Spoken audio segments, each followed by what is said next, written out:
Hello दोस्तों, आज हम देखने वाले हैं एप्लीकेशन ऑफ ट्रिग्नोमेट्री की एक इम्पोर्टेंट सी प्रॉब्लम ये सीबीएसई बोर्ड 2017 में आई थी। और इस क्वेश्चन का सोल्यूशन हम बहुत ही इजी वे में सीख सकते हैं। इस क्वेश्चन में आपको बोला गया है कि straight highway leads to the foot of the tower.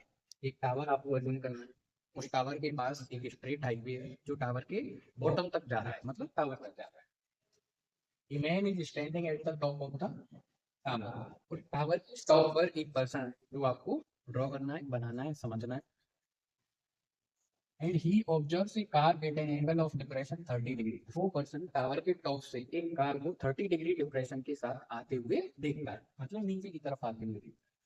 Which is approaching the foot of the tower, जो टावर के फुट की तरफ आ रही है with uniform speed. What is uniform speed?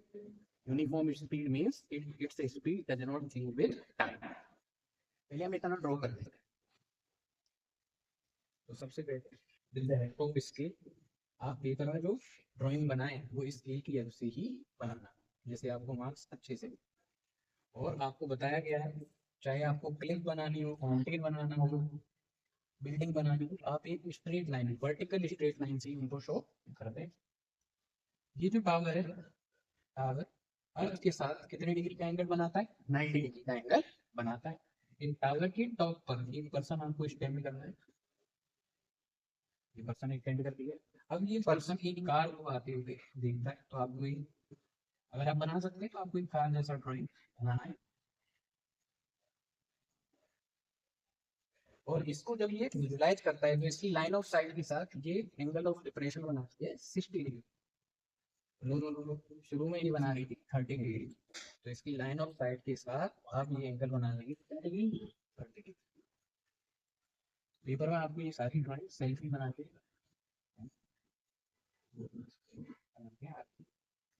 उसके बाद ये जो कार है ये यूनिफॉर्म स्पीड से इस टावर के बॉटम तक जा रही है। तो उन्होंने आगे बोला है 6 सेकेंड्स लेटर।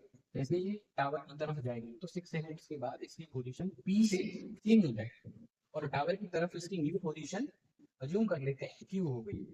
क्या हो गई? Q.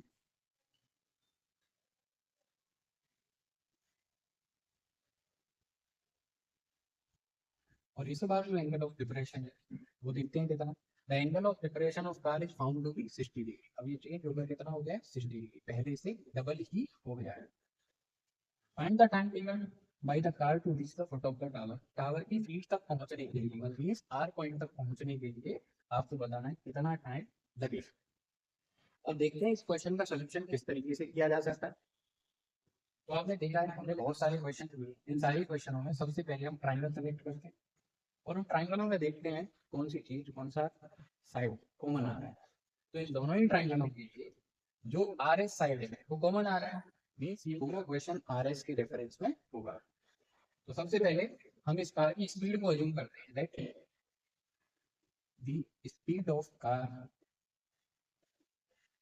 Is X meter per second. हमने कार की स्पीड को अज्यूम कर लिया है एक्स मीटर पर सेकेंड। अब देखो पी से क्यू तक आने में कार को 6 सेकेंड्स का टाइम लगा है। कितने सेकेंड्स का टाइम लगा है? 6 सेकेंड्स। तो पी क्यू डिस्टेंस को ट्रेवल करने में 6 सेकेंड्स टाइम लगेगा। तो पी क्यू डिस्टेंस को फाइंड करने के लिए डिस्टेंस वाला फॉर्मूला लगाएंगे, स्पीड इनटू टाइम। स्पीड कितनी है जोड़ दी है मैंने? X meter per second. तो एक्स का मल्टीप्लाई टाइम 6 से हो जाएगा, तो इसका टोटल वैल्यू आ जाएगा 6 मीटर। जैसे आप यहाँ पी क्यू के प्लेस पर नोट कर सकते हैं 6 क्यू से आर तक पहुंचने में जो टाइम है वो हमसे पूछा जा रहा है और वो हमें मालूम भी नहीं है। तो हम अज्यूम कर ले रहे हैं क्यू से आर तक पहुंचने में जो टाइम लग रहा है वो टी है। Let the time taken to reach car from Q to R is T seconds. इसे मैंने कितने सेकंड्स अज्यूम किया है? T seconds. तो क्यू आर डिस्टेंस को मैं उसी फॉर्मूले से निकाला, डिस्टेंस फॉर्मूला जो मैंने आपको थोड़ी देर पहले ही बताया था, स्पीड इनटू टाइम। तो उसके अकॉर्डिंग ये हो जाएगा एक्स इनटू टी।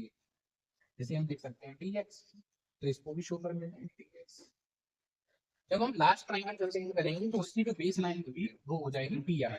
क्या हो जाएगी? P R. तो इसका मतलब हमें पी आर की वैल्यू भी मालूम होनी चाहिए और पी आर हो जाएगा P Q plus Q R.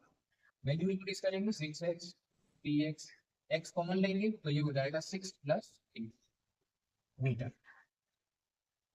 Okay, tower का जो हाइट है वो भी अभी तो यहाँ नहीं है, इसे अगर हम करना चाहते हैं तो उसको y अभी कर सकते हैं हमारे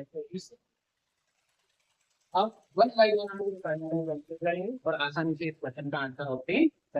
तो सबसे पहले हम लास्ट ट्राइंगल कंसीडर करते हैं जिसकी नेम है PRS। तो आपको पेपर में मेंशन करना है इन ट्राइंगल PRS। उसके बाद आपको इस चीज का ध्यान रखना है कि आप ये जरूर मेंशन करें कि राइट एंगल कहाँ पर है। तो राइट एंगल है वर्टेक्स R पर, एंगल R = 90 डिग्री। उसके बाद आप ट्रिग्नोमेट्रिक वीडियो अप्लाई करेंगे तो आपने सीखा है 90 डिग्री और एंगल जिस लाइन पर लाई करते हैं वो लाइन बेस की तरह बिहेव करती है। इसका मतलब हुआ पी आर लाइन इस ट्राइंगल के लिए बेस है, जबकि आर एस लाइन इसके लिए परपेंडिकुलर है।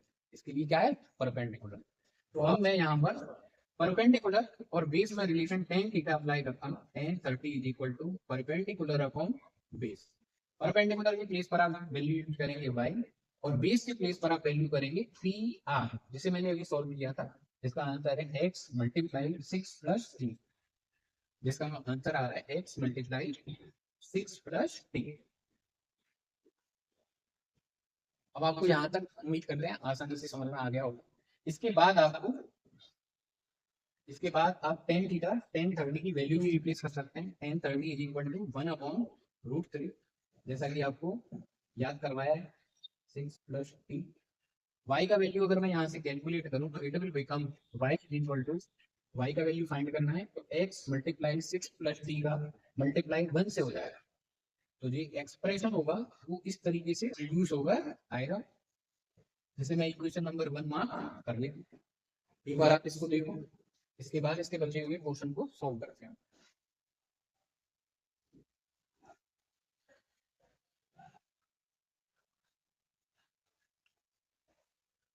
Now consider triangle QRS and triangle QRS.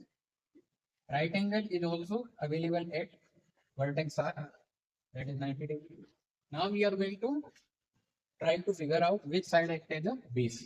Here QR is act as a base because 90 degree and acute angle 60 degree both lie on it, and side RS behave as a perpendicular.